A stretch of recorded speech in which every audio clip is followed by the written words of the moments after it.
All right, so or I should say good evening, ladies and gentlemen, as we have another South Central Satellites baseball game here today against the Griffith Panthers. I'm joined by Todd Snyder, former Word Satellite one? player. So welcome, Todd, Oh, okay. to Thank you. the broadcast. Glad to be here. We're always with Regan's Corner Sports, our producer, Josh Regan. So we'll get off right into it. Satellites are coming off a massive win in the championship game against Boone Grove. What an exciting game, winning 12-11. Big game. Jacob Omen had a nice redemption game. Didn't play his best against Washington Township, but came off with a walk-off hit. Also had 2 triples in that game, so played really well for the Satellites. Tommy Sullivan had his first home run of the season. This time I'd like to announce the starting lineups. First score is Josh, can you mute your mic? over at second base, be number 46, Regan Gross. Designated hitter today be number 19, Bradley Farrell. Over in right field, we have number 29, Billy Bird. I'll do that because I forget. All right, we'll just let him introduce the starting lineups. All right, I think he's on mute now. Okay. So now that he's on mute, we'll talk about Tommy Sullivan, who had a massive day. Big home run, 3 RBIs.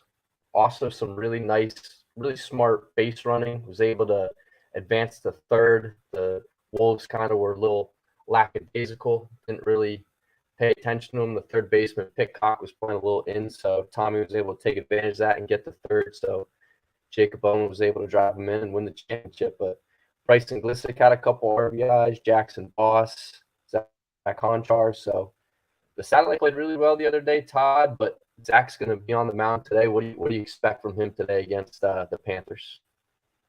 Zach is definitely one of those guys that's going to come up and throw strikes for South Central.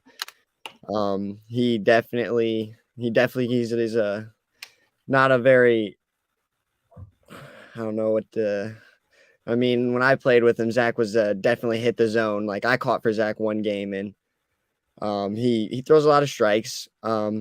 But yeah, I mean, he's going to throw pretty well today. Yeah, I agree. A couple of the games I've watched this year, when he gets in control early, he's very effective, and he doesn't have a lot of strikeouts, but man, he doesn't give up a lot of hits. Only has 10 walks this season, so if he can command that zone early, I think the Panthers are in for a little rough day. But he'll be the pitcher today is he'll be batting first too, so he'll get that leadoff spot. Has 2 home runs, leads the Satellites in home runs, 13 ribbies, 22 hits. So he's a name to keep an eye out for. Obviously, Bradley Farrell, the University of Kentucky commit, he's another name to watch out for, leading the team in batting average with a 468 average. Also leads the team with 4 triples. Bryson Glissick, another name to keep an eye out for. He had a really nice RBI the other day. 373 average, but his slugging, 533. He leads the team in doubles with 9. His lefty bat is really nice. They have him in that 4th spot, so he's a tough out. Obviously, Bradley bats before him, so it's kind of a nightmare for a righty pitcher going lefty to lefty right there. But what makes it hard to maneuver around this Satellite lineup, Todd? I mean, obviously they have great hitters, but they have guys who can bat on lefty, righty. I mean, it's just a hard lineup for pitchers to maneuver around. Absolutely. I think it's the fact that there's so many guys on the South Central baseball team that are, some of them are extremely fast. You got Brandon Young sitting at the bottom of the lineup most of the time, and he's leading the team with 20 stolen bases. And then you got top of the order too. I mean, you got a really quick lineup. You got righties, you got lefties. I mean, it's hard to throw to them. Yeah, Brandon Young, one of my favorite players to watch on this team. Great center fielder, like you said, has 20 stolen bases. So just puts a lot of pressure on pitchers, when he gets on base, because you got to focus on him at first. Because, I mean, the games I broadcasted, it seems like he steals on the first pitch almost every time. And pitchers know it's coming, but they can't stop him. So, I'm sure Harrison Smith will have to keep an eye out for him. And obviously Jacob Omen, who had a big game the other day, he's got 17 stolen bases. Bradley Farrell, who can do just about anything, pitches, fields, hits, can steal bases. 11 stolen bases this year. He's another name to watch out on the base pass for. But as we talk strategy, Todd, what do you think are some keys defensively on the side of the ball for the Satellites today? Overall, I mean, last year we had our ups and downs came in just one inning. Eliminating that one bad inning, I feel like, South Central, I mean, they're usually just a very good defensive team. We're always making plays, but as soon as that one person gets down or something happens in an inning, someone's got to come pick them up. And, from there, I mean, if they can do that, they can definitely stay locked in together as a team. Yeah, I completely agree. I mean, if you watch the games that South Central has lost, they've kind of struggled early on, Fielding had a couple errors, but games where they play clean defensively, I mean, they're just about almost impossible to beat. I mean, they don't really beat themselves. They stick to their strengths. Obviously, we talked about stealing bases, but defensively, I mean, if this team plays a clean game defensively, and if Honchar can command that zone, not walk a lot of batters, it's just a very difficult team to beat. And obviously, a lot of teams haven't really had that success this year. I mean, they won the Porter County Conference Championship against a very, very Boone Grove team who didn't have a loss in Porter County until they faced South Central in that championship game. So I completely agree. I think another key to this game is kind of what they did against Drew Murray, Boone Grove, who's one of the best pitchers in Boone Grove or in Porter County. They started being aggressive early on in counts. They were really swinging away really fast. I mean, Bradley Farrell took the first pitch, got a double. Jacob Oman in that walk-off hit, I believe it was the second pitch of the at-bat. Tommy Sullivan, when he hit that blast, I believe it was the second pitch as well. So, when they're coming out and they're waiting on their pitch and they're hitting it, this team is as dangerous as they come. So those are some keys to the game here for the Satellites. Do you have any predictions here, Todd? What do you think the score is going to be here once it's all said and done? Well, I mean, if South Central if they can play a good defensive, I definitely feel like they might be able to keep their bats rolling from the championship game against Boone Grove. I mean, if they can keep that, I mean, scoring 12 runs in a game definitely is, I mean, it's not easy to do that, but if they keep their bats rolling from that game, I definitely think that they can come out with, I mean, I'm not saying it's going to be it's not going to be big, but I'm saying like 4-3 South Central. I like that. I think it's going to be competitive too. I mean, these games later in the season have always been a lot, early on. Looks like the game is underway here. So my prediction will be 6-3 as there's the first pitch to Zach for a called strike. So good start here by Smith.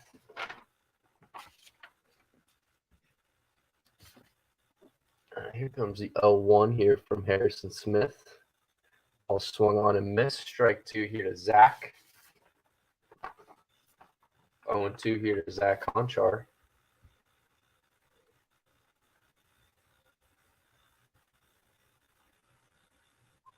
Well, the 0-2 is a called strike 3, so Harrison Smith gets his first strikeout of the game. There's the first out for the Panthers. Now Gavin Grove steps up to the plate.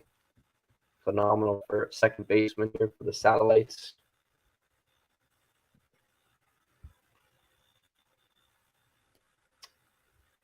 Looks like Smith's working very fast here. Todd's got a very fast windup as he throws that one in for another called strike.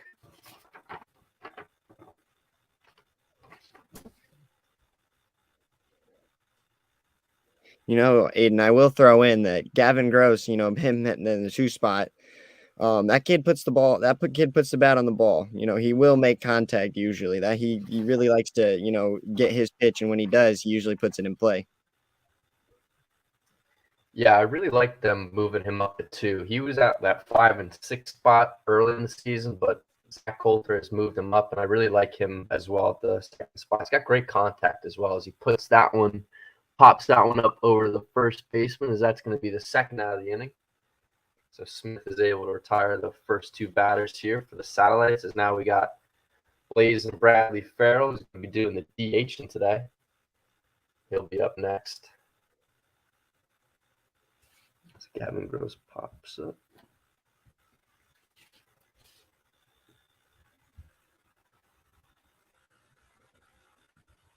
The 0-1. Oh, First pitch, swinging to left field. Is it going to get down? It will. So that's going to be, oh, nope, that's going to be caught there. Looked like it was going to be a bloop shot to the left, but the Panthers are able to get out of it. First three up here for the Satellites. Get set down as we head to the bottom of the first. With the Panthers coming up to bat here. That was a very quick inning, Todd, but Satellites put a couple balls in play, but couldn't get anybody on. It's good to see him swinging at least. It's better to, I'd rather get out hitting something out of the outfield, grounding out rather than like getting a backwards K or something like that. So, at least they're getting on him, learning the pitcher quick. Yeah, Bradley had a good swing there. I thought that ball was going to get down for a second, but just looked like it stayed up a little bit there. The left fielder for Panthers is able to get underneath it. So now Zach's going to come out here and pitch this bottom of the first inning. This will be his sixth appearance this year as a 4.20 ERA. The Satellites are 2-0 when Zach pitches, so that's some good juice right there. It's Andrew Wazar, my co-anchor, Dusty, who's not here tonight. He always calls him the brick wall because Wazar does not let a lot of balls pass Todd. He's a very good defensive catcher. Absolutely. When I pitched to Wazar, I was very confident in being able to dirt a curveball on an 0-2, because I knew he was going to be able to block it, and I trusted him with everything I had. Yeah, excellent catcher. The Satellites are very fortunate to have a lot of depth there at catcher. Obviously, Jackson Boss playing in the outfield today. He's also a very good catcher. Here comes the first delivery here as that one swung on and fouled off. Good start here by Zach. He gets a first pitch strike.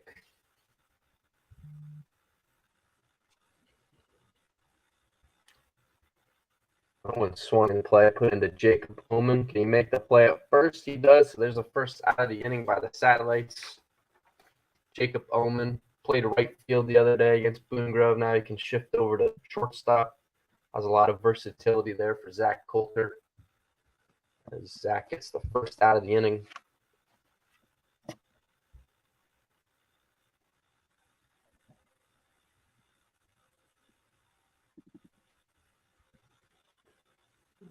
Great pitch there by Zach. So throwing a lot of strikes here early on, which is a good sign for the Satellites. Because here comes the 0-1 delivery. Outside, 1-1. What do you think is Zach's best pitch, Todd? I'd probably say his fastball. He's really able to locate. I feel like that's his best part of his pitching. His pitching ability is he can control his fastball, hit his spots where he needs to get the ball to, and he's really quick to learn hitters too. I figured that out while catching for him. He really learns hitters really quick. So if he sees that he can't hit an inside fastball, he's going to pound an inside fastball.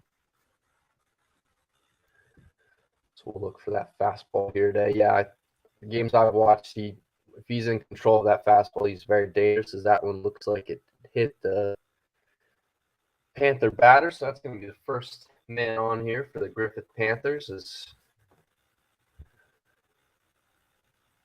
There's one out here in the bottom of the first, 0-0. As Connor Cervantes is coming up to the plate. Very dangerous batter for the Panthers. Also leads the team with 11 stolen bases, 21 hits. There's a 476 on base percentage. That one's a swing and a miss, so good pitch there by Zach.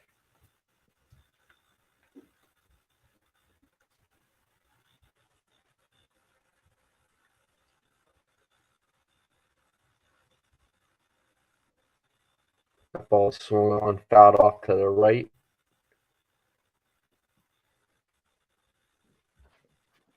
Two strikes here on Connor.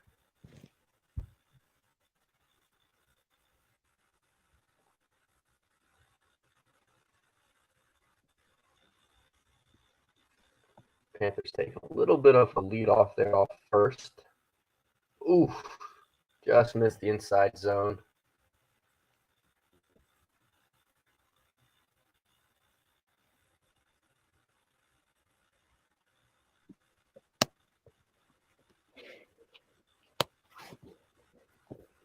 That ball's fouled back. Have you ever played at Griffith, Todd, or is this a stadium that you have not played at? I have not played at Griffith. That definitely looks like a really nice field.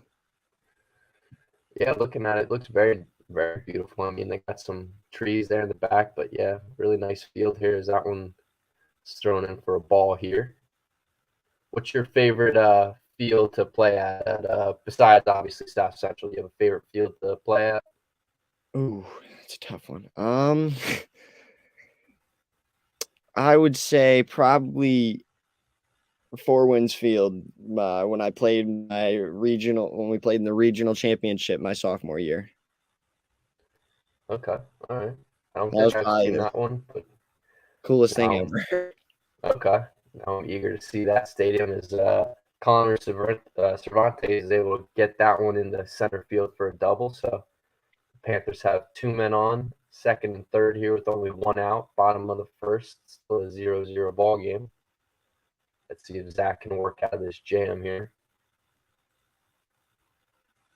As that ball goes off foul to the left, Bryson Glissick playing third base. I believe this is my first game this year with Bryson Glissick playing third base. He usually does the DHing, but I've seen him play first base as well. But with Tommy Sullivan there at first base, you like to keep him there. As that one's a grounder there. He's safe at first. As one run's going to score, nope, he is safe. 2 runs score, so the Panthers take a 2-0 lead here in the bottom of the first. As that's going to be, looks like it was an error throw there to first. I believe that was Jacob Omen. So the Panthers now have a man on second. They're up 2-0 here. So a little rough start here for the Satellites. We've seen this team come back from many deficits, many larger deficits, as that one gets by Wazar. So Kyle Atkinson will advance the third there.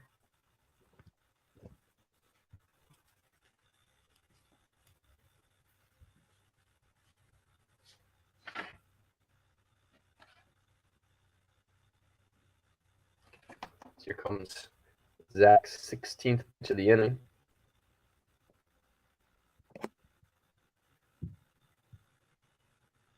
Ball, good stop there. Wazar got away from him a little bit, but prevented the runner from scoring.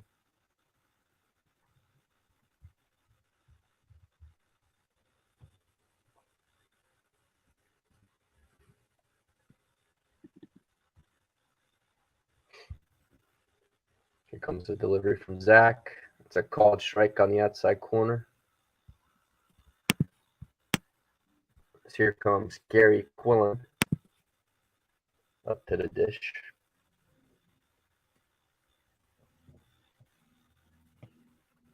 As he takes his walk, so Panthers have a man on first and third, only one out here. Bottom of the first, they're up 2-0.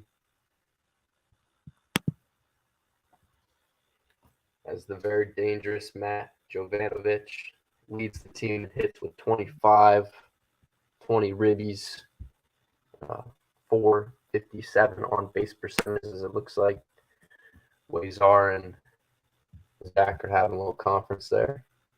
Probably just trying to calm his nerves there. Todd, what do you think he was saying to him there?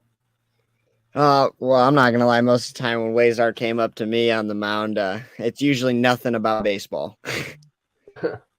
Because every pitcher, you're always gonna get mad at yourself and everything like that. But I mean, nobody wants to hear you yelling, someone saying throw strikes or something like that, or So every time Wazar would come up to me, it's always like, "Hey, you got a girlfriend or something like that?" And just take my mind off the game. I like that approach. Yeah, I mean, sometimes when they come up to you and they, tell you obvious advice, that's not going to help. So sometimes the best way to, relax you is just to, bring your mind off of it and maybe, think about something else. So I like that. I like that mindset. It's another reason I like Wazar. As here comes, just a little high there. So ball here to Janovich.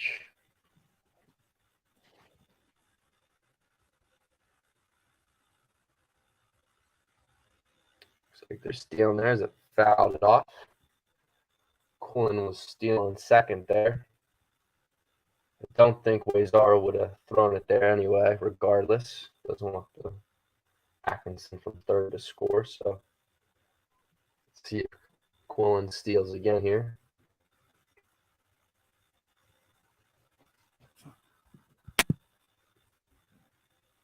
Oh, that one's going to hit Jovanovic, as now the bases are loaded.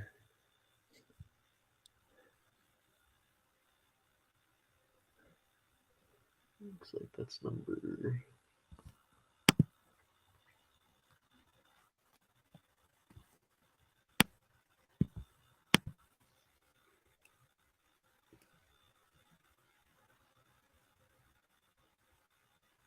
Now the bases are loaded here. No, that one hits him, so tough start here by Zach as Panthers get another run across, so the score goes up to 3-0.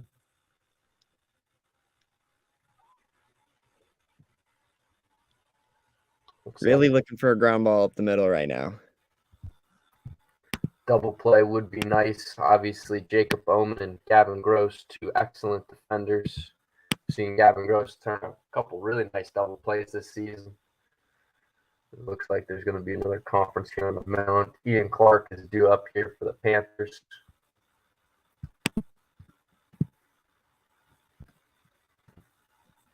Or Mikey Feliciano, I apologize. Mikey Feliciano, that's number 9, not number 8.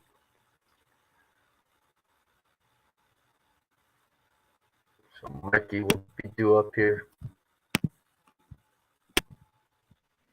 Let's see if the satellites can turn 2 here. If they have to go home with it to get the force out. That's a good inside pitch there by Zach for a called strike. So 0-1 here with Feliciano.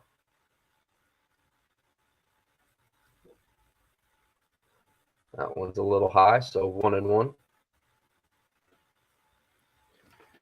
Zach has thrown 23 pitches this inning. As Mikey calls for time there.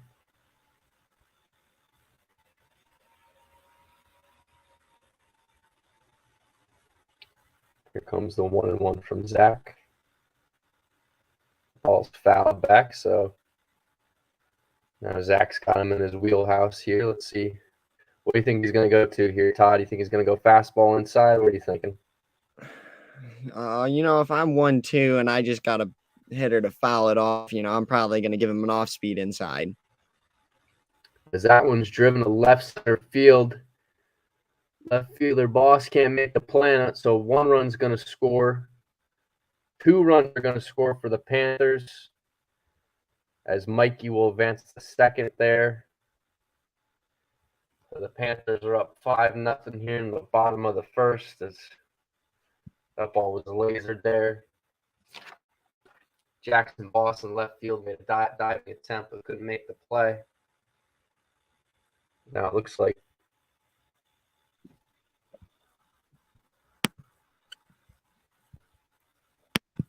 number 2 here for the Panthers. Carter Crow will be due up here. Now, looks like maybe a pitching change here. So, not sure. You see who that is, Todd? I'm not sure if that's. Is that Braden Grass? I'm not sure who that is.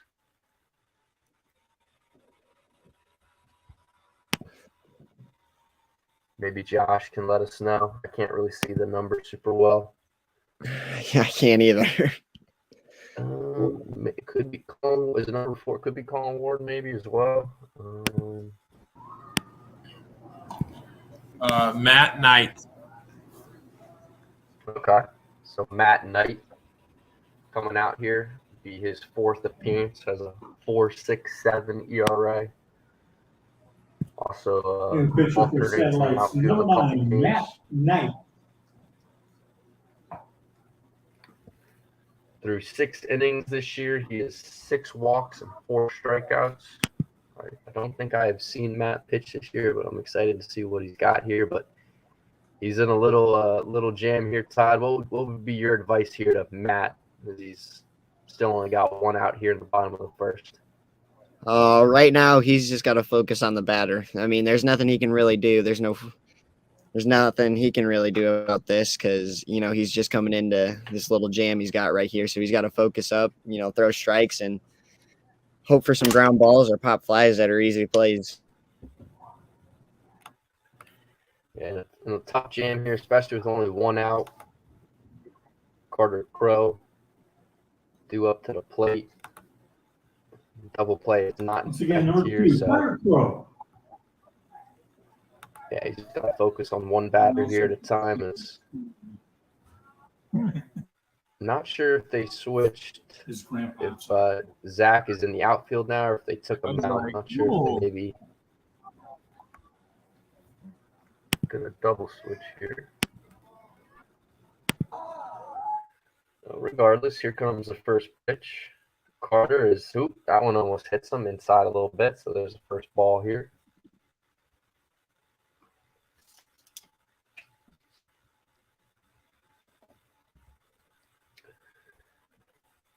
So here comes the 1-0.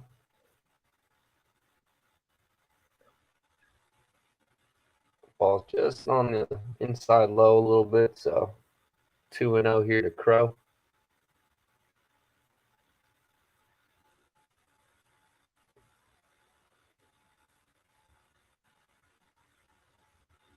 One's foul back. 2-1.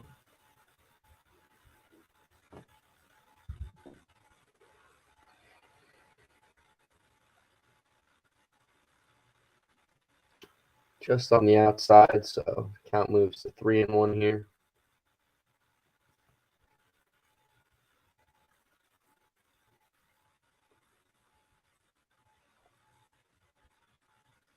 Three one.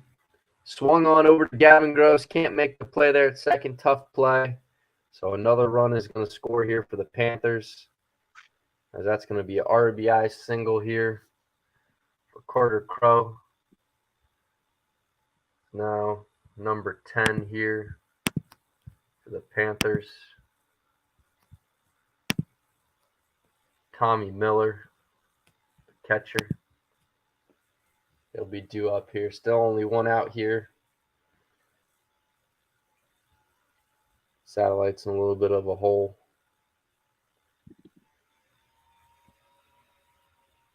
That's a great pitch there by Matt. So that's a good start here. Tommy Miller. 0-1 here to Tommy. Double play is now in effect here. So see if Jacob Oman or Gavin Gross has a nice double play in him. But I have seen the Satellites come back from 5-0 deficits before, so 6-0 is that one. Little hit and run there. As that one's popped up in the infield. Tommy Sullivan makes the play there at first, so 2 outs here at the bottom of the 1st. Men on 1st and 3rd here for the Panthers.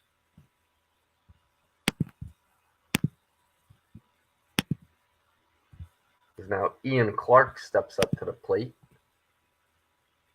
He's got 354 batting average this season, 23 hits. Satellites only need 1 more out to get out of this inning.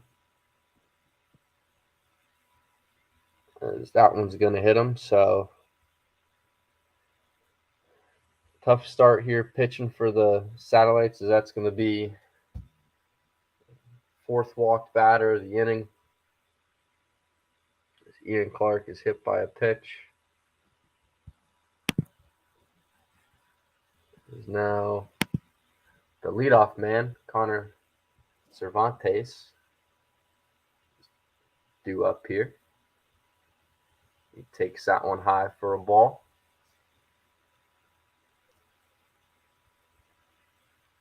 Want to know here to Connor.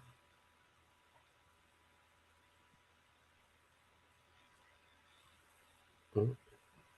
2-0, so Matt's having a tough time finding that zone here against Connor, but Connor's a very dangerous hitter. Probably the best hitter on the Panthers team, so you don't want to give him anything too good here. Also don't want to walk in a run. Here comes the 2-0. That ball is fouled back, so 2-1 here. Cervantes.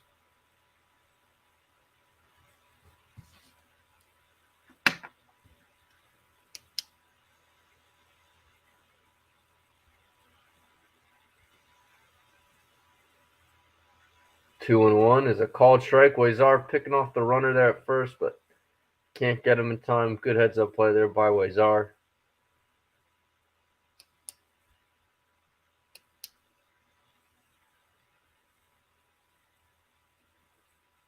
So we go to a full count here, or 2-2, I should say. Not full count, 2-2. As Wazar, another great stop. People wonder where we get his nickname from. That is a perfect example. I mean, I have no idea how he got to that ball, Todd. I thought that ball was getting by for sure. I know. I love him back there. He's a wall. It's now full count here. Bases loaded, 2 outs. The pitch swung on and missed. So Matt Knight gets a strikeout here to end the little rough inning for the Satellites. But Bryson Glissick's going to lead off here at the top of the first. But tough start there for the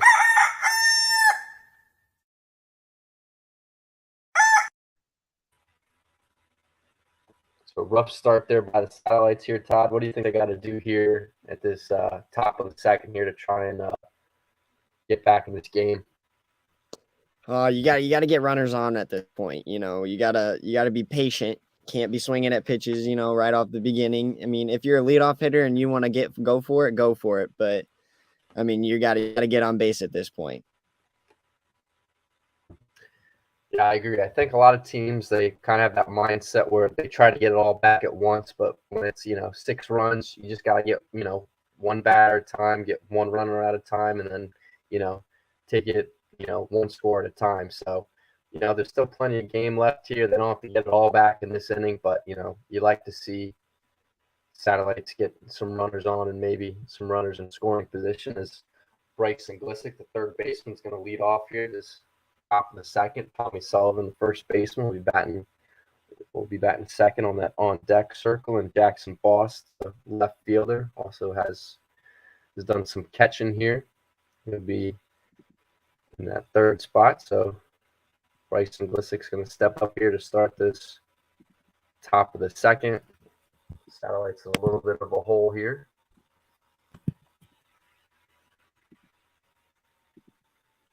Do you have a favorite hitter to watch on this Satellites team, Todd? Or do you kind of like watching them all hit? Because I know Bryson's one of my favorite hitters. I really like Jackson Boss. I feel like he can put the ball in play just about anywhere, but I really enjoy watching Bryson Glissick, especially with that power. I like seeing Bradley hit. He really, if he hits the ball, it's usually put on a rope. He usually hits the ball hard, and when he does, he's got the speed to make a somewhat outfield single turn into a double. So yeah, I've seen him turn a lot of that one swung on foul out to the right side. I've seen him turn a lot of singles into doubles. I mean, the ball just pops off his bat too, and he's able to send a lot of balls to opposite field, which is very impressive. And he has kind of that same ability like Jackson does, where he can put the ball just about anywhere. Bryson Glissick, though, he had a really nice couple RBIs the other day against Boone Grove. Was fired up early on as he swings through that one. Looks like that's going to be fouled back. 2 strikes here on Bryson Glissick. But that's another thing about the Satellites lineup. I mean, there's really no easy outs. I mean, 1 through 9, it's kind of a headache here for these pitchers here, especially Smith going to have to find a way to maneuver around guys like Brandon Young, his speed, as that one's fouled off again. Jacob Oman, really another dangerous hitter here. And Wazar, I mean, Wazar's his average isn't, I'm sure, where he'd like it to be, but he's on base. I mean, he's still getting on base about a third of the time, so you can't argue with that. As Bryson Glissick takes that one for a ball.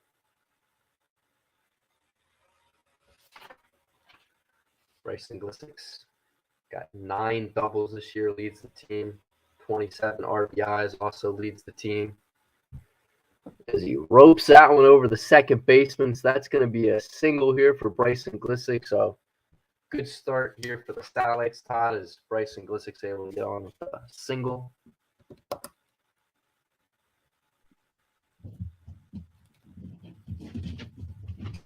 It's now Tommy Sullivan, who had just about a perfect game the other day. Reach base on each of his plate appearances, 3 RBIs. Hit probably the biggest home run of his career and arguably the biggest home run of the Satellite season, as he takes that one high for a ball. I will say that towards the bottom of the lineup, they're really good at drawing walks. You got Brandon Young. He's drawn 16, 17 walks. Tommy, he's drawn 13 or 14. They're really good at getting pitchers to throw them that, not very many strikes, taking as many as they can before they have to swing. Yeah, the Satellites team is very disciplined as Tommy takes that one for a strike. They're very disciplined. They don't swing it, balls outside the zone, and they just wait for their pitch. And Brandon Young, at speed, he just makes them a tough out because he can turn just about anything into an infield single. That's going to be another ball. So 3-1 here to Tommy. You think Brandon Young is the fastest guy on the team, Todd, or you think Bradley Farrell owns that spot, or Jacob Bowman, or do you think Brandon Young is the fastest? I would probably say Brandon's probably the fastest. There's also, he's not playing today, but Aaron Hogan, he's an outfielder. He's really fast too.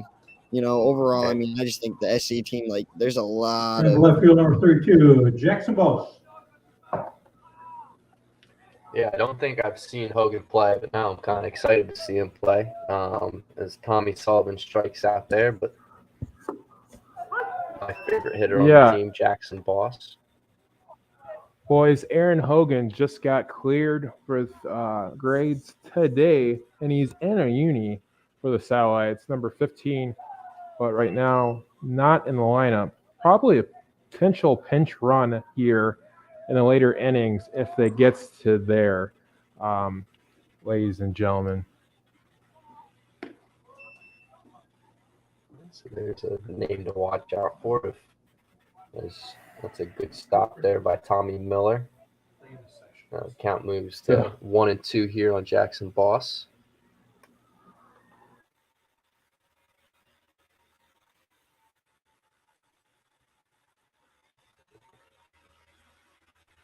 Harrison Smith has 2 strikeouts today. That one's fouled back.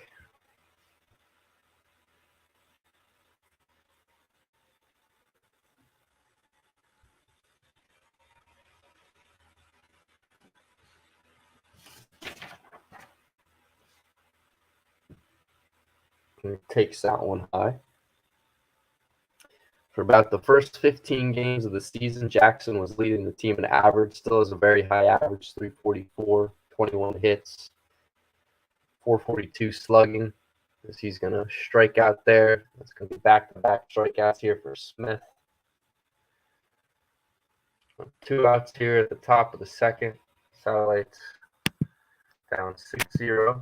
Bryson Glissick off first. Now Jacob Oman, shortstop, stepping up to the plate. Yeah, but that's amazing. Had a really big game the other day. Nice to see him get back on track after he struggled pitching a little bit against Township. Nice to see him get 2 triples the other day. I don't think I've ever witnessed a game where somebody got 2 triples, so that was pretty cool to witness. And had the biggest hit of the game with the walk-off. Got to college and the Takes extra, out one I think it's for the ball. extra time, I don't know, I had no problem. I mean, the deep.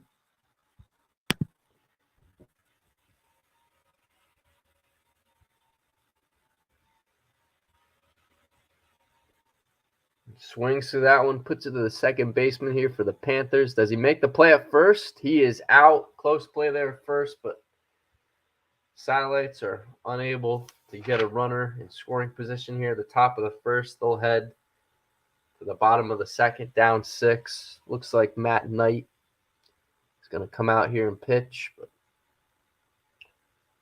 tough inning there, Todd, but nice to see Glissick get a good hit. Maybe that can start something going here for the Satellites, but they got to shut down these Panthers batters here. Absolutely. Need a defensive run right here. Need to play good defense. Walked 4 batters in that first inning. Conchar threw 25 pitches, so a very long inning for the Satellites. We'll start this bottom of the second here shortly.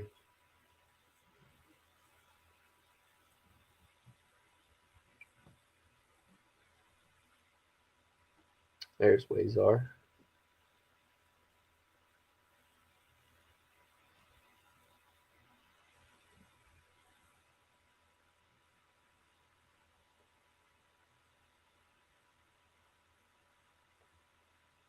Matt Knight was able to strike out a very good hitter for the Panthers last inning, Connor Cervantes, one of the best hitters on the Panthers, so that's a good confidence booster for him. He'll begin this bottom of the second here pretty shortly. I will say that the Panthers definitely put the ball in play. So, I mean, South Central's got to be ready to make plays because they're not just going to sit back and wait for the pitch to come. Yeah, I agree. I mean, this South Central team is very good defensively, especially in the outfield. They have a lot of speed. Brandon Young, obviously. Jacob Oman sometimes is in that right field spot. I've also seen Matt Knight, Alex Newburn, but Billy Bird, haven't seen him play a lot this season. Obviously, the infield is very good, as it looks like they moved Zach to third there. So, yeah, I think they moved Zach to third, so it looks like Bryson Glissick his duties will be over with at third. There's a good pitch by Matt Knight. Now Jalen Rutherford steps up to the plate with a .258 batting average this season. Just on the outside, so 1-1 here to Rutherford.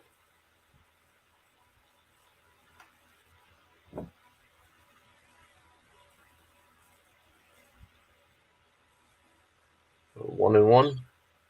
Outside, close, but just a little outside, so 2-1 here. Some of the umpires I've seen this season would call that a strike, but others have a little bit of a tighter zone as that one's fouled off. 2-2 here. Rutherford.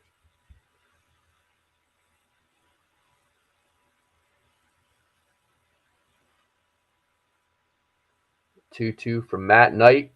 Fouled off again.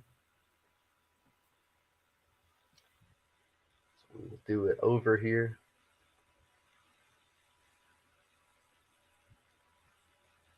Here comes the 2-2.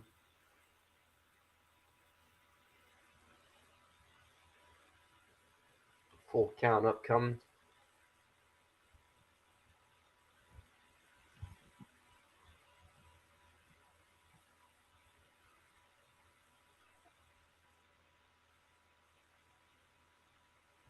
Have a little outside, so Rutherford is able to get on base.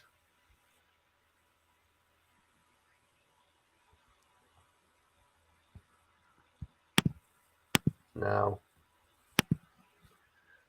number 14, Gary Quillen. Hit by a pitch his last time up. He's due up here.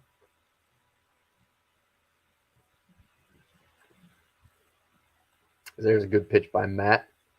A little bit of lead off there by Rutherford at first, but how good would you say Wazar's arm is, Todd?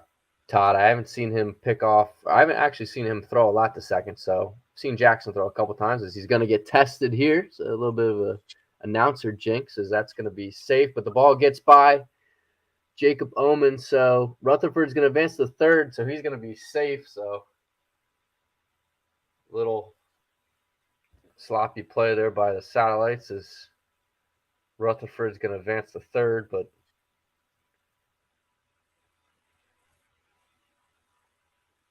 kind of jinxed Wazar there as Rutherford was stealing, so got the good old announcer jinx.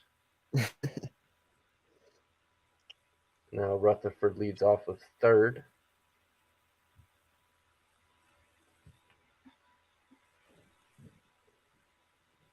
Pitchers really need to relax in this type of situation. Just because you got a runner on third doesn't mean anything. Yeah, no pressure here.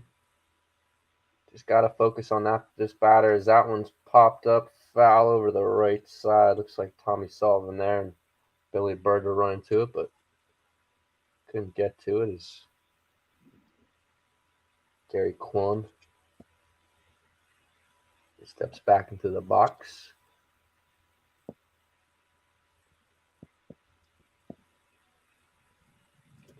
Good stop there by Wazar.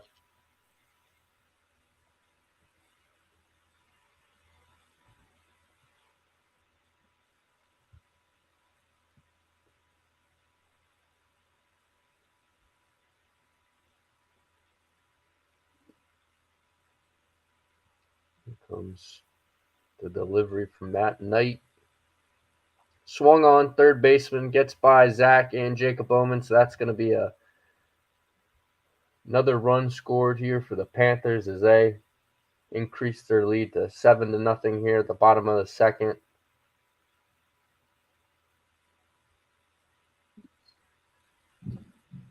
Still nobody out here as number 11, Matt Jovanovic, steps up to the plate.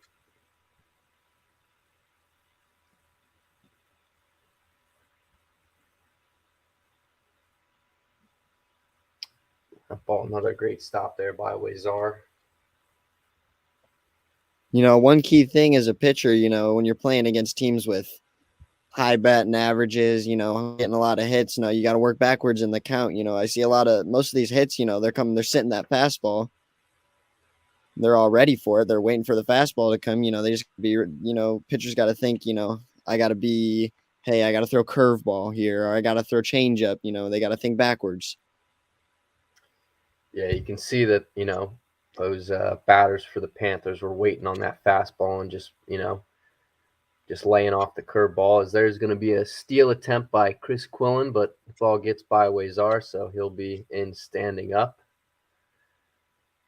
Now the double play is out of effect, but yeah, when you go up against, that's kind of my mentality when I play the show. And I stopped playing baseball about 4 years ago, but you know, when you go up against a good pitcher in the show, I kind of just, especially against like a DeGrom or a Scherzer, you kind of just have to pick a pitch and, you know, go with it. So that's my mentality on a video game. Of course, it's a little bit differently, but Don't worry, kind of my mentality. Sometimes going up against a tough pitcher is very frustrating, and I don't know, the show for some reason just gets me very frustrated. So I have to have a mindset when I play that game. Looks like that's going to be a ball here to Matt Jovanovic. Gary Quillen off a second.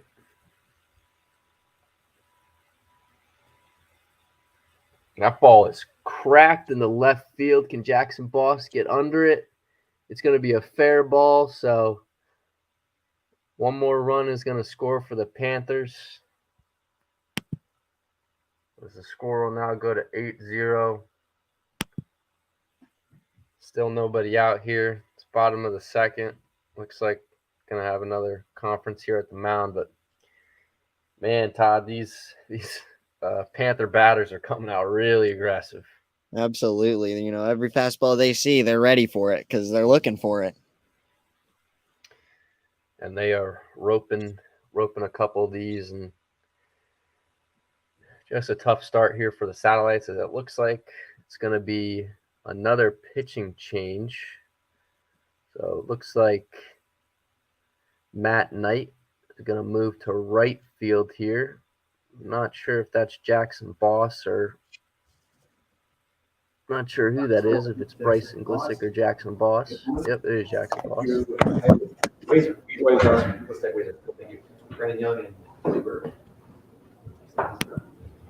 You know, I'm kind of excited for this one. I've never seen Jackson Boss pitch before, so. I was going to say, I'm looking at the stats right now, and he doesn't have any stats for pitching, so I guess we're both going to see how this goes. This will be Jackson Boss's first pitching appearance of the season.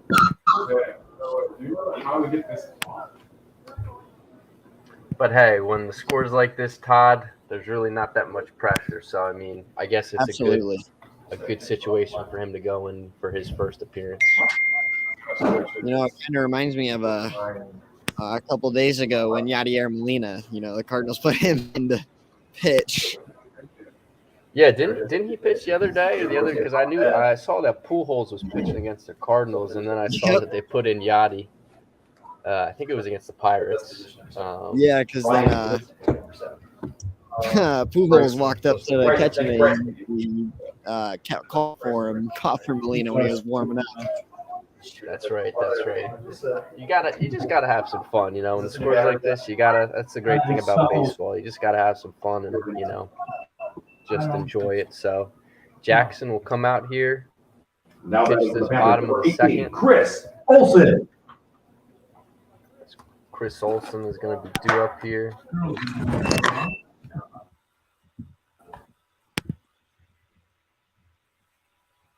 Looks like we got a little bit of delay in the stream. Not sure what that first pitch was. Still a little bit of a delay here.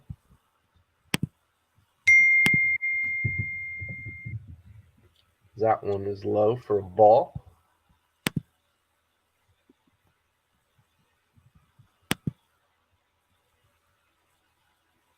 I believe it's 2-0, but I could be wrong. We got another delay here.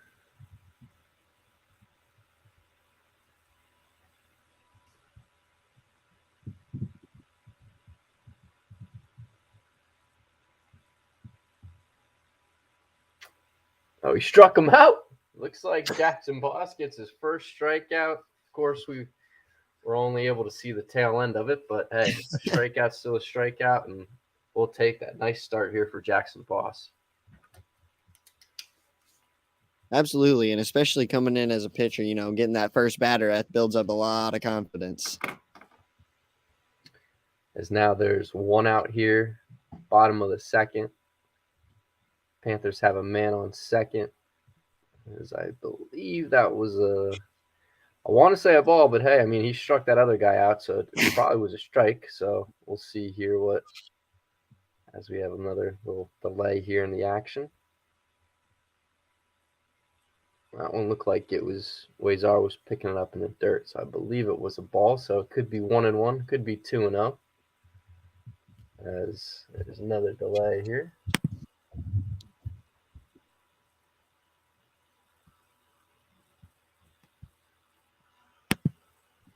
Runner stealing third. Can Huizar get him at third? That ball is going to be over. Zach's head at third is another run is going to score for the Panthers. So another error there by the Satellites. Not something we're used to seeing here. Playing a little careless here defensively, but score is going to go. I believe it's 9-0 here. So tough first two innings here for the Satellites. I'm not sure what the umpire and looks like third base coach of the Panthers are talking about here. Maybe the runner has to go back. We're having little connection issues here. Oh, interesting. So I guess that run doesn't count. Not sure what happened there. He doesn't even get the third, so maybe it was a foul ball. I'm not exactly sure. So that one run that will be taken back here for the Panthers. So the score is only 8-0.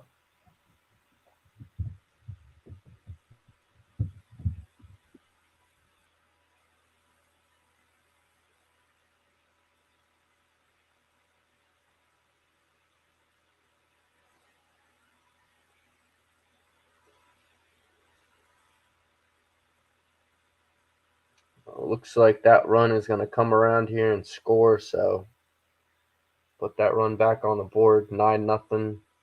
Panthers is looks like that's going to be a single here.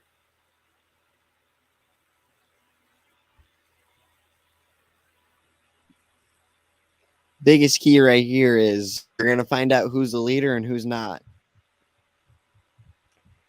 Yeah, in these games like this, Todd, you can either step up and say, hey, guys, we still got a lot of baseball left, or you can kind of throw the towel in. So let's see who's going to be that guy here for the Satellites. Looks like that's going to be another ball here. It's number 2, Carter Crow, who ripped the ball, got a 2 RBI single, or technically a double. Had 2 RBIs his last at bat. As runners going there, a little hit and run action. As that ball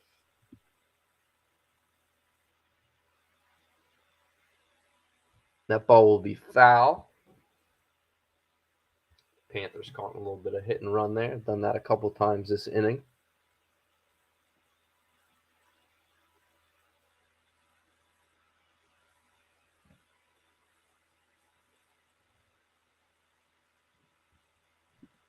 There's a pickoff attempt back to first.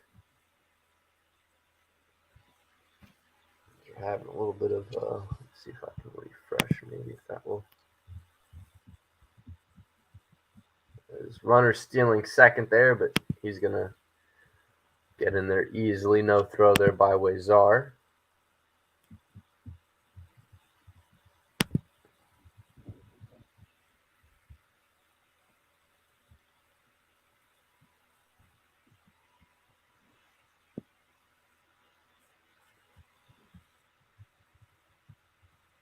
Outside. Not sure if that was ball or strike here. Here's the next delivery from Jackson. Looks like that one's going to be a pop-up.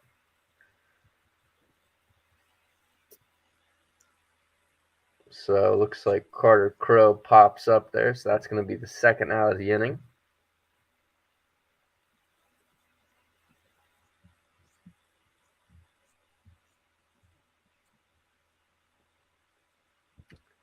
Two outs here for the Satellites. Just need one more to get out of this inning.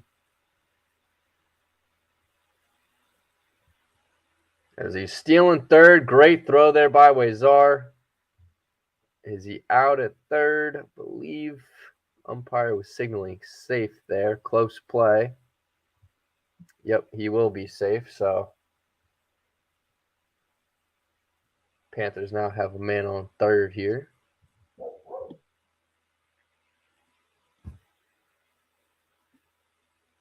There's a called strike for Jackson Boss.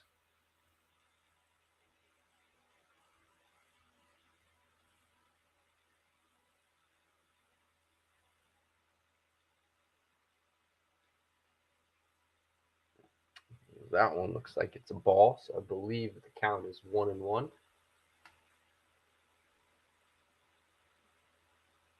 Here comes the 1-1 from Jackson.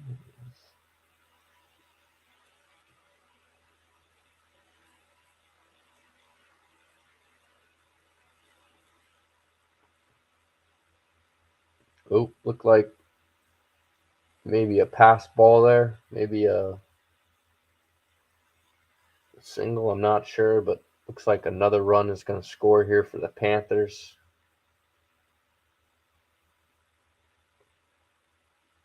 As they go up 10-0.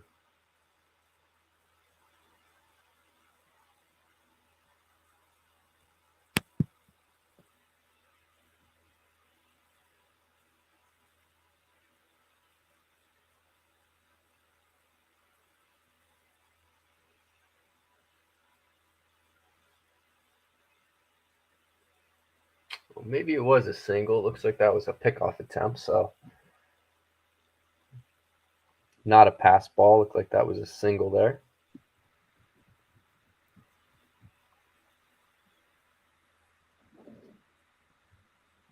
And that one is a called ball.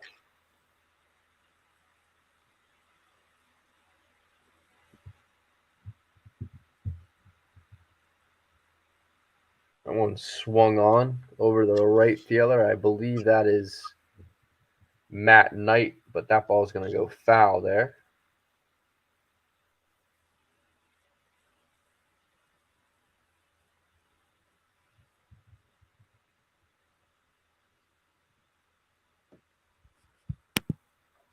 Ian Clark steps back into the box here.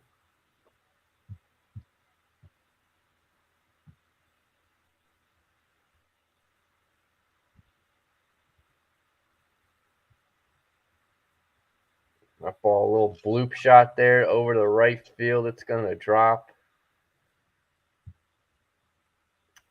As the Panthers keep pouring it on here at this bottom of the second. Now Connor Cervantes is up to the plate. This will be his third plate appearance of the day.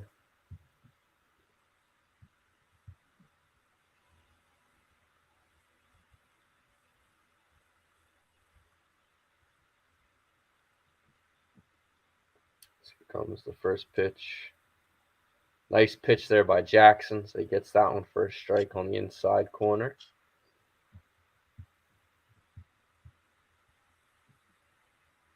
Oh, and 1 here to Connor Cervantes. Looks like Jackson will step off pick move there, but decides not to throw it. Cervantes steps back in the box here.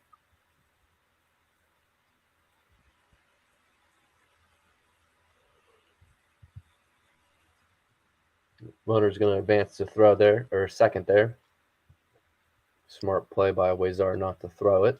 Doesn't want to risk another run coming across here. Is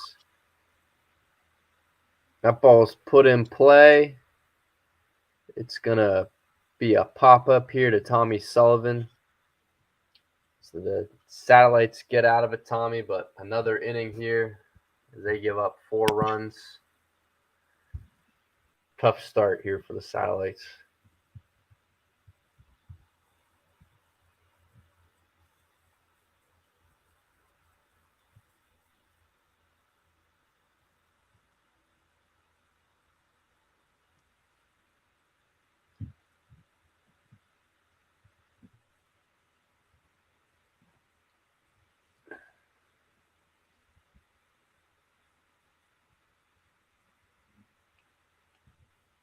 Now we'll head to the top of the third.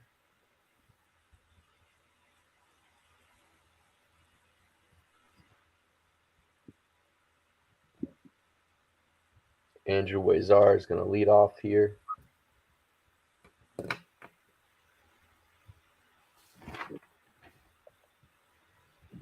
Has a .991 fielding percentage, 5 ribbies. He's got 3 doubles this year, but like you said earlier, Todd does a really good job at taking his walks, 348 on base percentage. So let's see if he can get something going here for the Satellites, as they just need to find a way to,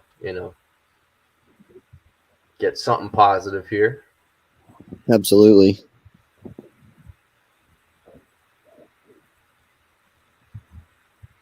Brandon Young's going to be on deck.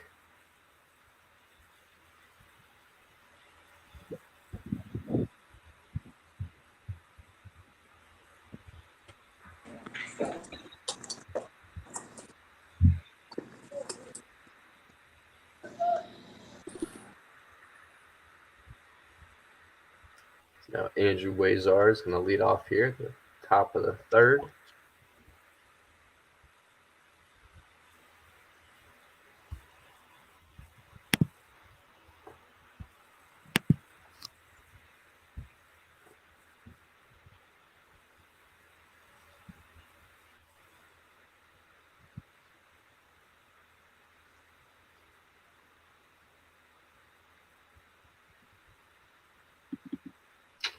Looks like Wazar was able to foul that one off. I believe it's 1-1 here.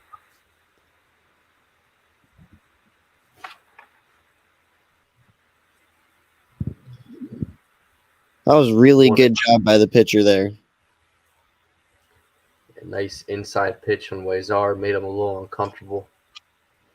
And just notice the speed change when he throws his fastball compared to an off speed. When he's coming with his fastball, he's changing the speeds of his windup and everything. That's going to throw off a hitter. Yeah, you see that a little bit with guys like Marcus Stroman, Nestor Cortez. They kind of have that different. Quick, very quick there. They kind of switch up their rhythm and routine. Kind of throws off the batter's timing a little bit.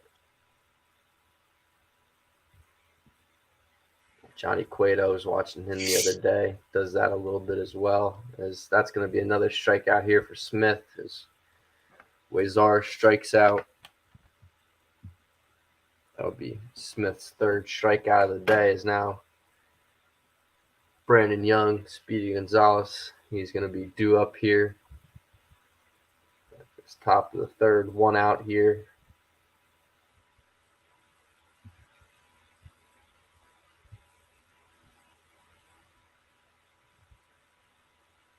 Smith throws that one for another strike. He seems like he ate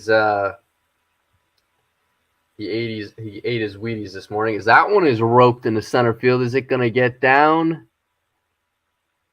It's going to be caught there, so that's going to be the second out of the inning. Looked like that was going to drop, but center fielder's able to range over and make that play there. So 2 outs here for the Satellites. Is now the leadoff man, Zach Onchar, is due up here. Started this game at pitcher. I believe he's playing third base now, but I could be wrong.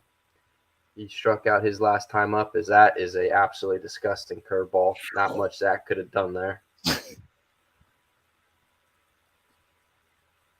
Braden Grass is a very similar curveball. I don't know if you've seen him pitch recently, Todd, but man, his curveball is something else. Oh, yeah.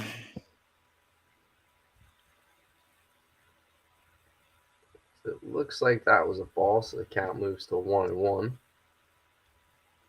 That's a swing and a miss. So 2 strikes here on Zach. He's got to protect here. Let's see what he can do.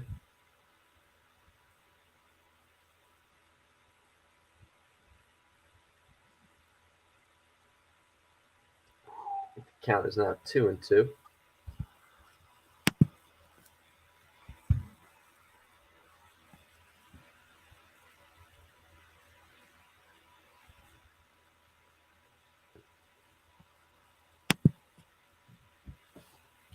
The 2-2 inside, so full count here. Let's see if Zach can figure out a way to get on base, maybe start a little 2-out rally here for the Satellites.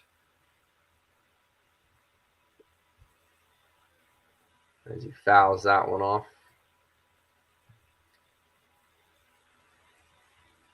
Good battle right here between a really good hitter and a really good pitcher. Harrison Smith is having a day on the mound today. Satellites have only got 1 hit off of him. Bryson Glissick was able to get a single. Let's see if Zach can figure out a way to get on base. The 3-2 swung on, clobbered to center field. That's going to drop, so Zach gets on with a single. That's a beautiful swing. Put that right into center field. That's going to drop. Zach reaches with a single. As now Gavin Gross, who popped up his last time up, will be due up here. So you think Zach's going to be stealing here, Todd, or you think the Satellites will have a different approach here? Honestly, with 2 outs, I probably wouldn't push it here, especially since you're down 10-0. I mean, it might be a decent thing to do later on in this at bat, but first pitch, I don't think it's a great idea. So let's see. Maybe we can see the leadoff. I always like seeing how big of a leadoff they take. That's usually a good telltale. As that one is popped over to the right side. That's going to get down, I believe. So that's going to be a single there for Gavin Gross's. Zach's going to advance to third. So maybe the Satellites are brewing a little 2-out rally here, Todd, but 2 really good back-to-back hits there by the 2 top of the lineup hitters is Bradley Farrell, who lined out his last time up, but put a good swing on it. He's going to be due up here.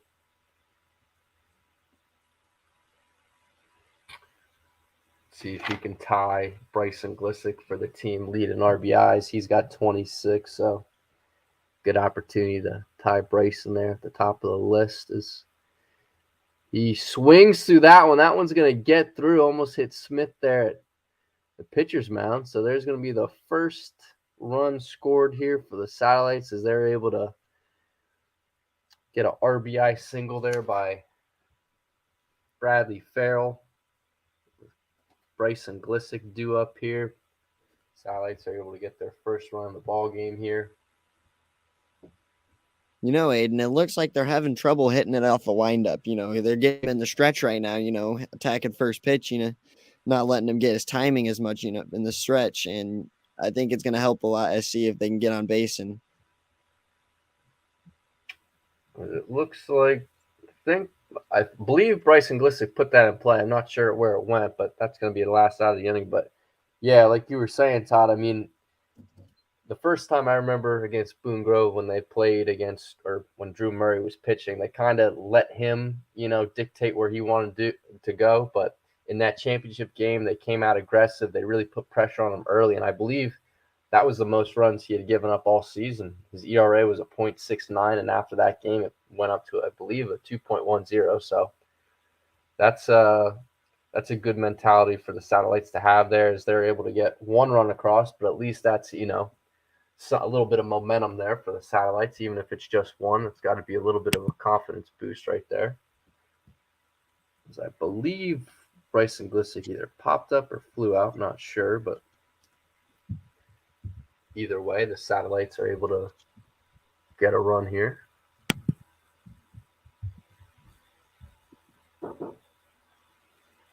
As it looks like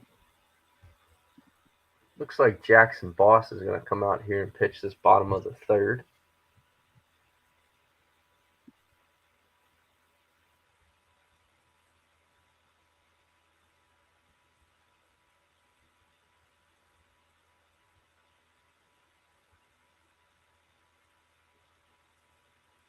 Nice quick inning here for the Satellites would be big, especially with the middle towards the end of the lineup coming up here.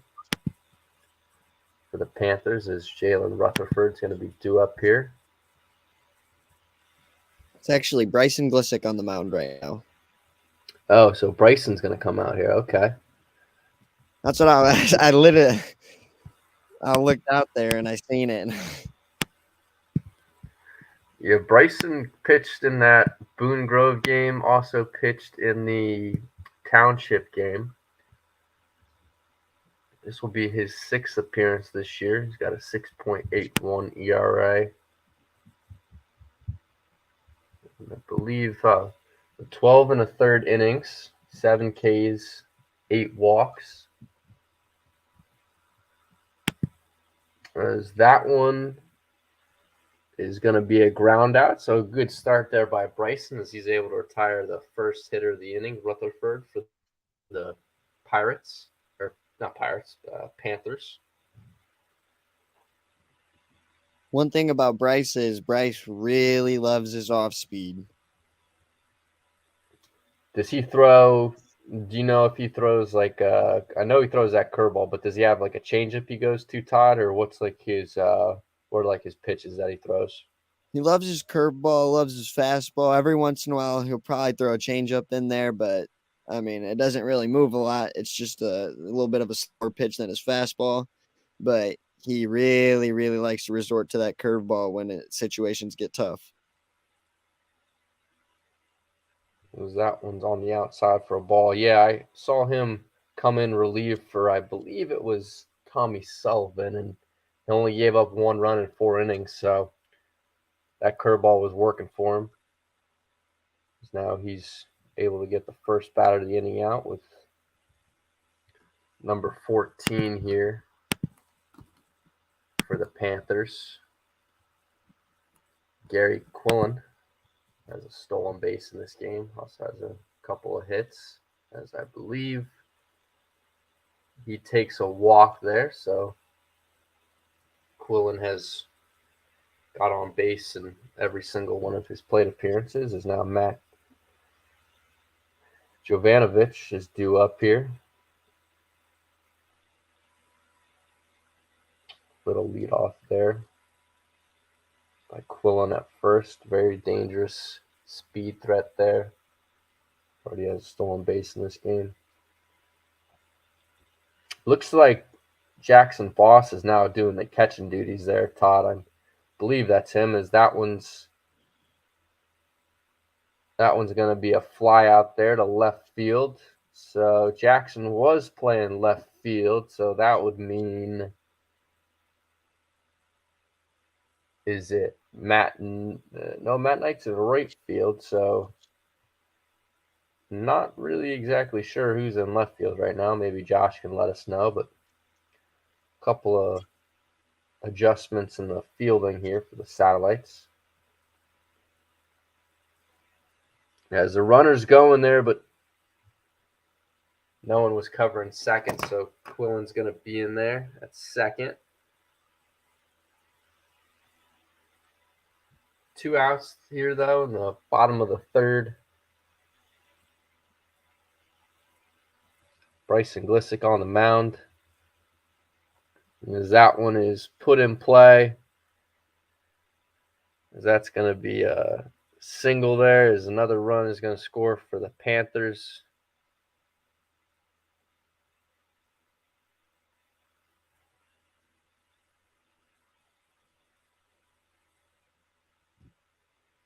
You got to just kind of tip your cap to them, though. I mean, they're hitting the ball really well today, Todd. The Satellites have used 4 pitchers here today, and it seems like Panthers have had success on all of them. So kind of just got to tip your cap to them, and hey, they're hitting well. So I mean, they're just having a really good day at the plate, seeing the pitches really well.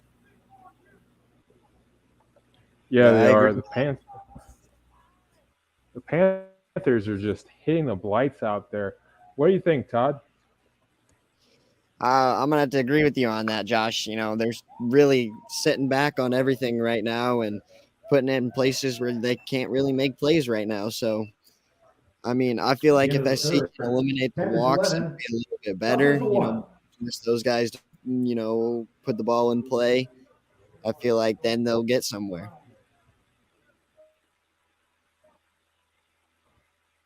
As it looks like Glissick's able to get out of the inning. The Satellites only give up 1 there. But I believe the score is now 11-1 here.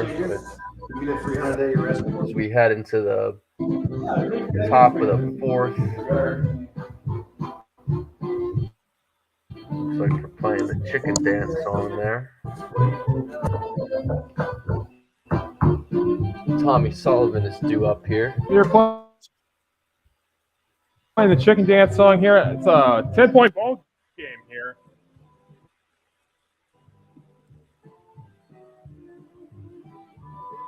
It's a 10-point game. They got on the chicken dance song, but Tommy Sullivan, who had a big 2-run blast against one of the best pitchers in Porter County, Drew Murray, he'll be due up here against Smith, he's just having a really good day today, Todd. You talked about it earlier. He's kind of changing up his routine there and his rhythm at the mound. It's kind of tough for the Satellites to get in the groove, but they were able to get a run across That's last down the inning. court, leading off the satellites. Bradley Farrell with the RBI Number single, 8, so let's see if they can Tommy continue that Sullivan. here. Yeah, I feel like the biggest thing right now for the hitters is to, try to call time at least some point during an at bat, because Smith, he's getting into a groove instantly. As soon as he gets on that mound, he's ready to go. Yeah, I like that. Boone Grove was doing that the other day against Braden Grass. He obviously works very fast, and I feel like they called time at least 8 or 9 times. I mean, they were utilizing it almost every at bat. So maybe that's something that the Satellites can do. Is that one's put in play to the shortstop. Tough play there at short. Did he make the play? Holy smokes, what a play there. Backhanded stop there by the shortstop. It will retire Tommy Sullivan. The Panthers are just playing a really well all-around game here as Tommy Sullivan grounds out there to short. I thought he was going to be able to reach there, Todd, but just a really good play by the shortstop. Absolutely. That's kind of one of those plays where it's like you just got to tip your hat to him. You can't really do anything about it. It looks like Jackson Boss is able to get a single there in the outfield, so that's going to be a nice hit by Jackson. So first runner on here for the Satellites, only 1 out, top of the 4th. Jacob Oman is another great curveball by Smith. They got to start looking for that. He's let a lot of these batters off with first pitch curveball, and every time he's thrown that first pitch curveball, it's been a strike. So maybe that's something they can keep in mind. Likes to start them off with that off speed. Maybe they can come out, be aggressive. Let's see what he goes to here with 1 strike here on Jacob Oman. That ball is lifted over to left field. A little fly out there to left fielder. He's able to make the play. So that's the 2nd out of the inning here for the Satellites. Is now Andrew Huizar. Or looks like, is that still Huizar? Because they subbed out. Oh, looks like they're going to pinch run here for Jackson Boss. I'm not sure who's up to the plate now. Maybe you can see better than me, Todd. It could be Alex Newburn. That's what I'm thinking. It is. All right. So, yep, it is Alex Newburn. So this will be his first plate appearance of the day. So I believe either he is in left field or right field. I'm sure him and Matt Knight are in one of those positions or flip-flopped, but looks like he's in the outfield now, and he'll be due up here with 2 outs here. Not sure who the pinch runner there is at first. That one's a little inside, so ball 1 here to Alex.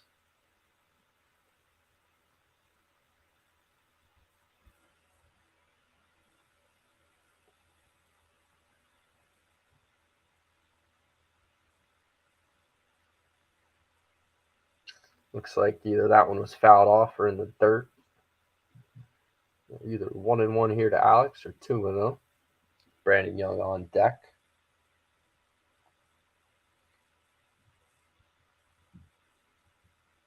That's a called strike.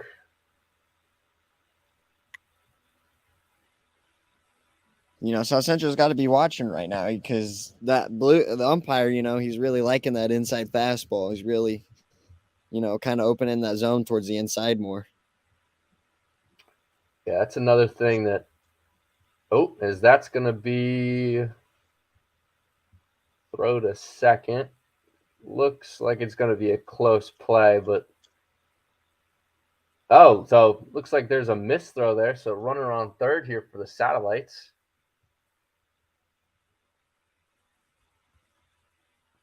So good opportunity here for Alex Newburn with 2 outs, maybe to get another run here across for the Satellites, but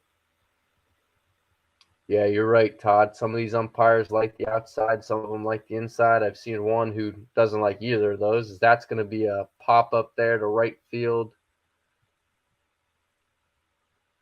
Is it going to get down? Looks like the right fielder for the Panthers is going to make a play on it. So we're going to head to the bottom of the 4th. Satellites down 11-1 here. Tough game defensively and offensively for him. But believe the mercy rule is on now, so they'll have this inning to play defense, and next inning, the top of the fifth, hopefully they can figure out a way to get one run across so we can continue this game. Looks like there's going to be another pitching change here. Not sure if you can see who that is, Todd. I'm guessing Colin Ward, but I'm not sure. It's a little frozen.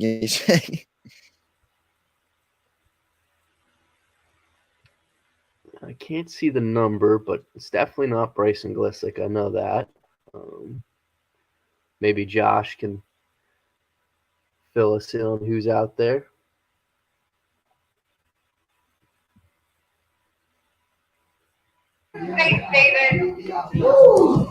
Jacob Ullman currently pitching for the Satellites in relief.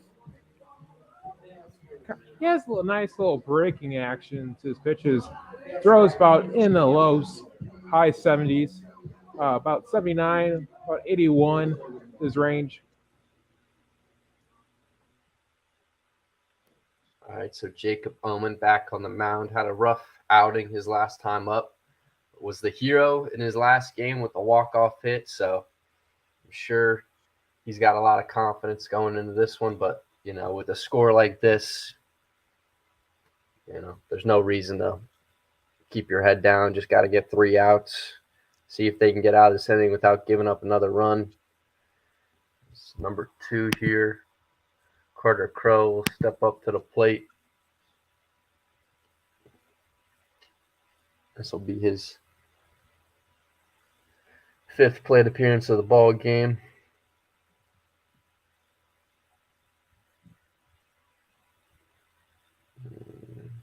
That one's low and inside for a ball. Gets by Jackson there. I will say, I know Jacob didn't play high school baseball last year because he was really starting to focus on football. But when he played over the summer for his travel ball team, I will say the one thing that I didn't really notice was that he has a nasty knuckleball. Wow, knuckleball! You don't see that thrown a lot of day. That's one of my favorite. That's what I'm saying. That's one of my favorite pitches, though, man. I love seeing a knuckleball. I used to. Back in the day, I used to have a R.A. Dickey when I used to play like the old video games. And man, my dad used to throw a knuckleball in high school too. And man, if you know how to throw that sucker's hard to hit. It's hard to describe the movement too. It's almost like zigzag.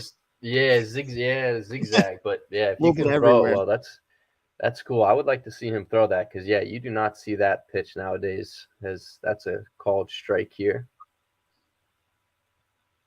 Yeah, I don't think any pitcher nowadays throws a knuckleball. It's kind of the pitch that has kind of disappeared.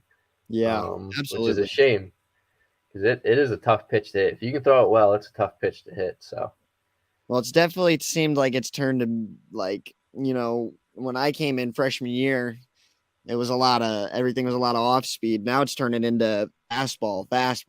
Velocity, exactly. I mean, you see how popular the sinker is coming. I know a couple of years ago the sinker wasn't that big of a deal, and now it seems like every pitcher throws it. So, that velocity has kind of taken over the game a little bit, and I don't know. I don't think there's anything wrong with a little off speed. You kind of just have to have, as long as the movement's there. Obviously people will think of the DeGroms and Hunter Green for the Reds, who could throw like absolutely 30, 100-mile pitches a game, which to me is just mind-boggling. I don't understand how that's humanly possible, but hey, that's kind of the name of the game nowadays. That one's going to get by. Runner's going to advance to third here. What pitches did you used to throw, Todd? Did you have I had a fastball. Yeah, I had four seam, changeup, curveball. My favorite pitch was definitely my curveball.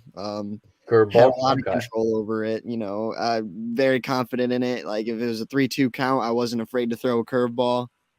Okay.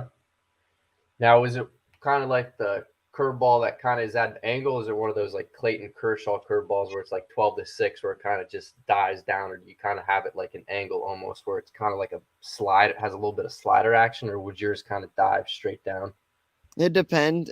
Sometimes I would 12-6, and then sometimes I'd throw a sweeping curve. It really just depends on the hitter, Yeah. what he's looking at. Yeah, that sweeping curve is disgusting too. The pitcher for the Dodgers, Urias, throws that, and that thing. Yeah, if you can, Julio. if you have, Julio, he's fun to watch too, especially with the lefty throwing that. That's very cool. Oh, yeah. All right, curveball. I like that. Yeah, I would say when I pitched, my curveball was my favorite as well. You throw it a lot. I don't know, for some reason it used to hurt my arm a lot when I used to throw it, but yeah, definitely my curveball was my favorite pitch as well. That's a good pitch there by Jacob. But to me, Braden Grass's curveball, I mean, I'm not even at the game and I'm watching on a computer screen, and that thing just is absolutely disgusting with how much it can literally come in on hitters. I mean, that inside curveball that he throws is, to me, it's just about a perfect curveball as you're going to get. So his curveball actually is a knuckle curve. Oh, that's what it is. Okay, I was gonna say because it just comes in like, I mean, Oh, if yeah. he throws it on the inside, it's like virtually impossible for hitters to hit that. So knuckle curve, that's good. I like that. That's good to know. Yeah, he likes to use his pointer finger. He likes to use the tip of his pointer finger to hold on to it, get the seam. He likes to hold it with the seam on his pointer finger, and then the grip with his middle index finger. He really starts to get that snap off with it. I was gonna say, I don't wonder I liked it so much. I mean, that thing is, and if he's in control of that, good luck to those hitters because it's gonna be a rough night for them. Would you say he's the ace on the Satellites team, or do you think that that ball looks like that's gonna get through? Like in a single elimination game, Todd, do you think he's the guy that Zach Coulter would go to if it was single elimination? Definitely, probably. And then if he needed help out at the end, I mean, him and Bradley, them two, like together, if you can throw them in a game, that's a deadly combo because Grass is going to come in, he's going to beat you down with the curveball, and then Bradley's going to come in and beat you down with the fastball. Yeah, that's why we gave him that nickname Blaze, not only because he's fast, but man, I remember watching him pitch early on. That thing goes, and it has a little bit of rise action too, a little It bit. does. It kind of creeps in on hitters. Man, that's terrifying. So yeah, that's a great 1-2 punch though. I mean, if I was a hitter, I would not be very happy to see Braden Grass and then Bradley Farrell to come close it out. That would not be a fun game. As looks like Jacob Bowman's gonna pitch here to Connor Cervantes.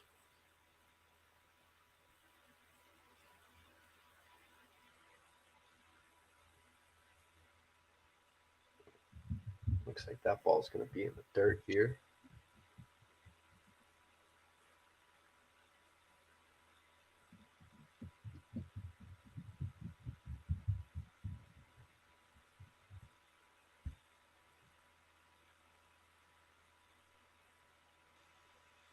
So it looks like the Panthers stole a base there, going to second. That ball's fouled off.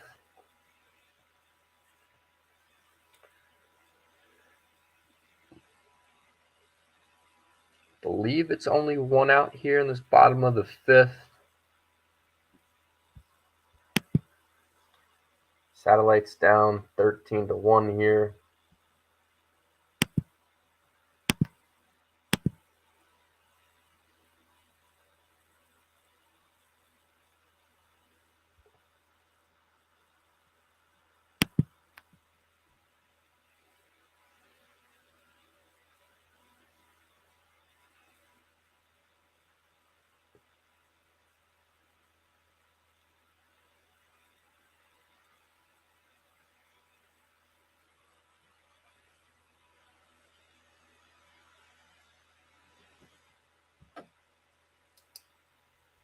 As that ball is a little dribbler there. Can you make the play at first? So good play there by Jacob Omen. So I believe that's the second out of the inning. Little dribbler there, but nice throw there by Jacobs. Able to set his feet, deliver a nice throw there to, I believe that's Tommy Sullivan at first. Yes.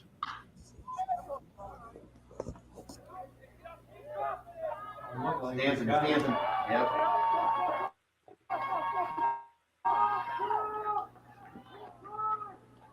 Oh, looks like there's only one out here.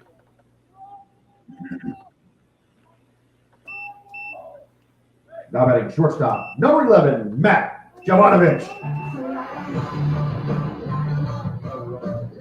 That ball is going to get down, so another run is going to score here for the Panthers as they've opened the floodgates.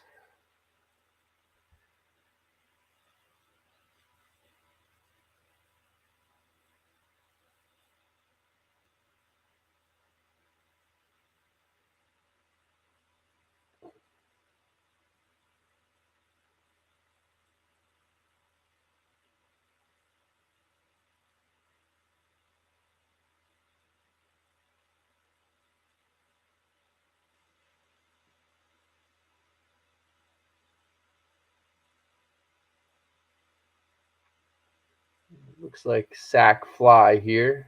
There's another run is going to score here for the Panthers. Connor Cervantes is going to tag up and score from third. So I believe it is now 16-1.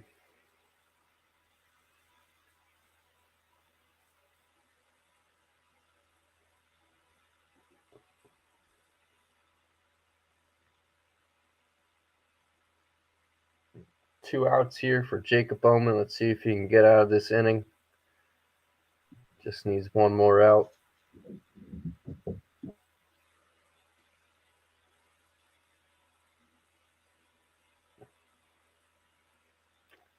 That ball's going to get by, so another runner is going to advance here for the Panthers. They have another man in scoring position.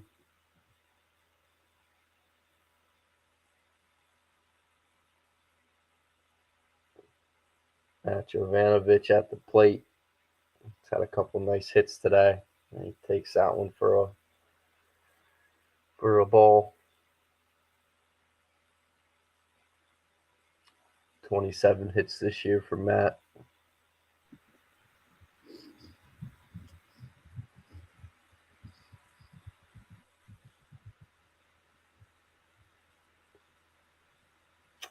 He's going to take a walk here.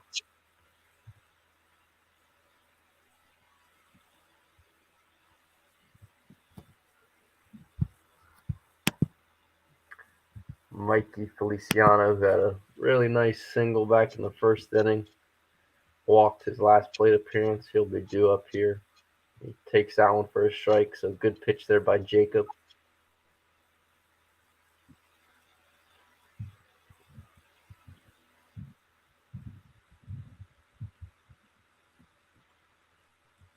Just a little high. 1-1 here to Mikey.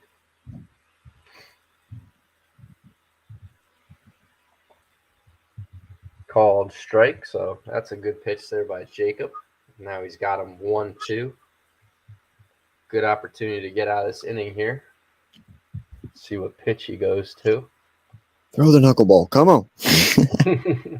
Hey, with a score like this, why not whip it out and see what it's got? So Exactly. I believe it goes to 2-2 here. Do you know if he grips it, Tom, with two fingers, or does he do that fourth finger as he gets a strikeout there? So good job there by Jacob Bowman. Gets out of the inning. I'm not sure how he grips it. Because like I said, the last time that I seen him throw it had to have been at least a year ago, year and a half. Yeah, knuckleball. The forgotten pitch here as we're going to go to this top of the fifth. Last opportunity here for the Satellites to believe they have to score. I believe it's 16-1. So they need about 6 runs here, but hey, anything's possible. Not sure if that's Smith still on the mound. I believe it is. Yeah, I think so too. I'm just looking at the fast windup. Yeah, I was going to say, usually if you can't see the number, just go with, how the windup is. As it looks like he's going to come out here and pitch this top of the fifth. Brandon Young's going to be due up here.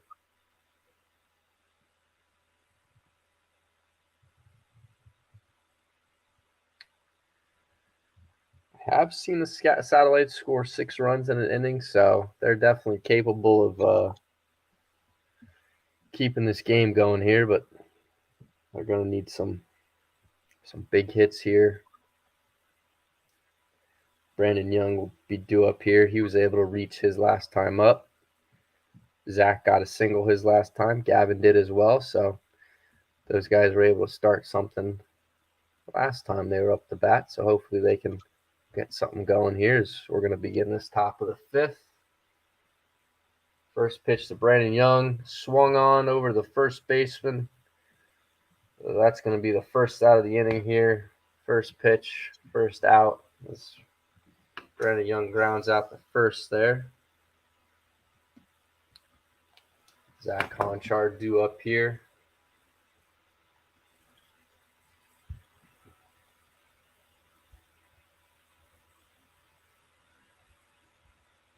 He takes that one low.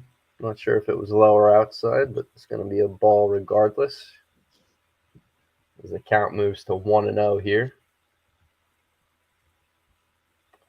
1-0. Looks like a curveball.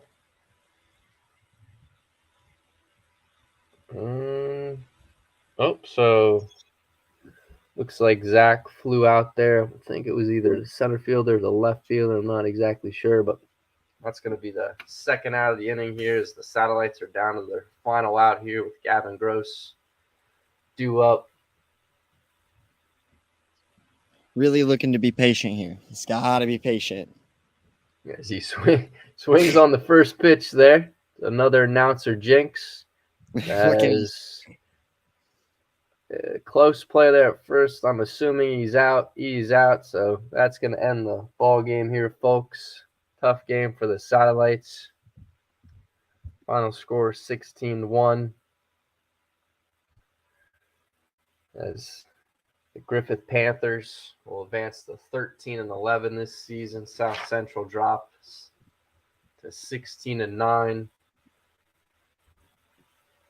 It's just a tough game all around here. Todd couldn't really bring in any runs. Smith was kind of in control all day. And pitching-wise, you got to just tip your cap to the Panthers. They came out aggressive, and they kind of controlled this ball game throughout the whole game. So tough game here for the Satellites. I think Smith definitely controlled on the mound today. You know, he had the tempo and everything. You know, he was always right back and ready to throw the next pitch every time he got it back from the catcher. Now the Satellites will be playing a game tomorrow. I believe the Panthers don't have their next game until Friday. Then they play the Sessions Group sports staff that provided the services to make tonight's game possible. Would you say, Todd? I said the Panthers, they play Andrean, right? For the rest of the season. I believe so, yes. I mean, hey, they're hitting. If they keep that up like that, they're definitely going to give Andrean a run there. I gotta go home now. Yeah, I mean, Yeah, absolutely. Pitching their ace against Andrean, I mean, that can be a very great matchup there.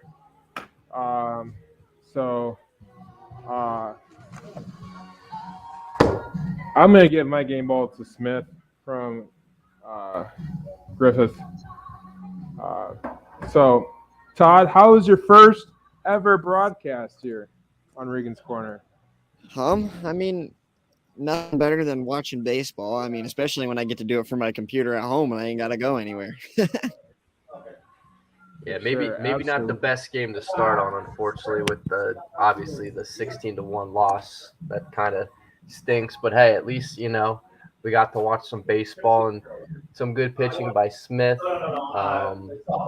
Fortunately, the Satellites have had some tough losses this season, but hey, they bounced back just about as well as another team. So they kind of have to have that quick mindset, put it behind them, get it back tomorrow, and just keep their heads up. I mean, there's still, no team can take away that, they won the Porter County Championship against one of the best teams in the state, Boone Grove. So they just got to, come down, put their heads up, and keep working and hopefully get it back tomorrow. Absolutely. They play on Thursday against South Bend Career Academy. And boys, you'll be there on Thursday, right? Yep. Okay. So Todd, you have the option of coming to Satellite Field or staying in your. Yeah, I could probably be there. It's definitely not that far of a drive. For sure, absolutely. But Aiden, I don't expect you to take a flight here. I could drive, but yeah, it would be a long road trip, and with the gas prices, that would probably be cheaper to fly, honestly. So, Definitely. It's almost yeah. $5 here. But yeah, that's about how I'll much see it you is here. guys. So, I'll see you guys on Thursday. sounds good. See you on Sounds Thursday. good. See you, Todd. Josh. See you, Aiden. Nice to meet See on you. Thursday. Nice to meet you too.